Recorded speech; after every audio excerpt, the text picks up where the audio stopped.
Hey, after my first video, I got several questions about Brazil. Top of the list, how did Brazil move from a left-wing government to a far-right one in such short time? Well, political alternation between left and right is not new among democracies. Unfortunately, nor is the recent rise of the far right across the world. But Brazil's got some specificities, both historical and contextual. We'll talk about the roots of Brazil another time. Let's focus on what's happened over the last 20 years. I'm Guilherme Casarões, a political scientist and university professor, and in this video I'll explain Brazil's far-right turn and what makes it unique. Let's take a step back to the good old days, or not so old to be sure. 10 years ago, most Brazilians, including myself, were enthusiastic about the future. The economy was soaring, politics was stable, people were spending more, going to the university, getting good jobs. We would even host the World Cup in the Olympic Games in a few years. When the global financial markets collapsed in 2008, then President Lula bragged that Brazil had been the last country to be hit by the crisis and the first one to overcome it. He wasn't totally wrong, but escaping the meltdown came at a price. When Lula left office in 2010 as the most popular president in Brazilian history, he had built political and economic pacts that benefited crooked politicians and businessmen, and that soon proved unsustainable. All of a sudden, things took a turn for the worse. Lula's handpicked successor and former minister, Dilma Rousseff, didn't have the same flexibility or charisma of her mentor. For some time, Brazilians seemed to appreciate her intolerance for misconduct and micromanagerial, no-nonsense style. But it gradually isolated Rousseff from her own coalition, controlled by clientelistic parties and parochial interests, and whose main representative was Vice President and seasoned Congressman Michel Temer.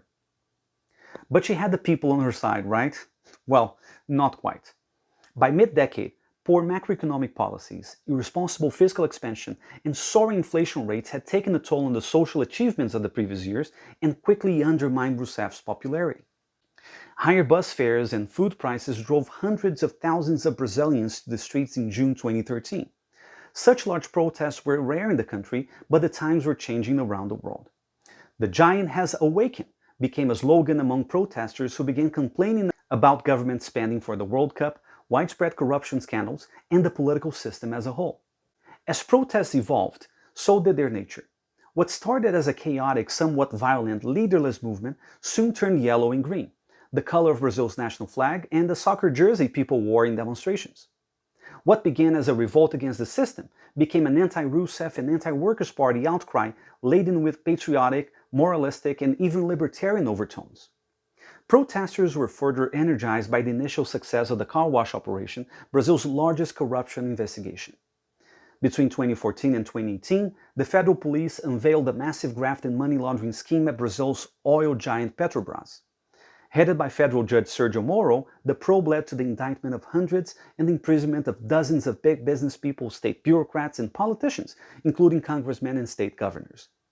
The three biggest parties in Brazil were implicated to the core: Lula's Workers' Party, then Vice President Michel Temer's Democratic Movement Party, and the main opposition party, the Social Democrats.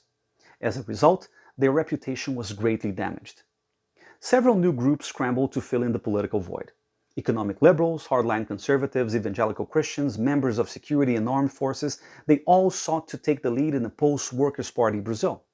And that explains why they joined forces to oust President Rousseff in a controversial impeachment trial in early 2016, which many in Brazil still call a parliamentary coup.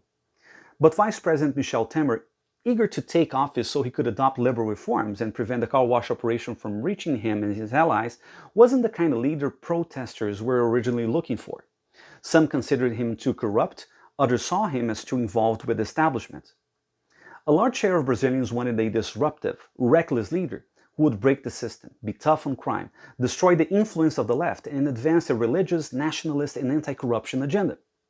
Jair Bolsonaro, a maverick congressman erstwhile considered a political buffoon, was the right man at the right time.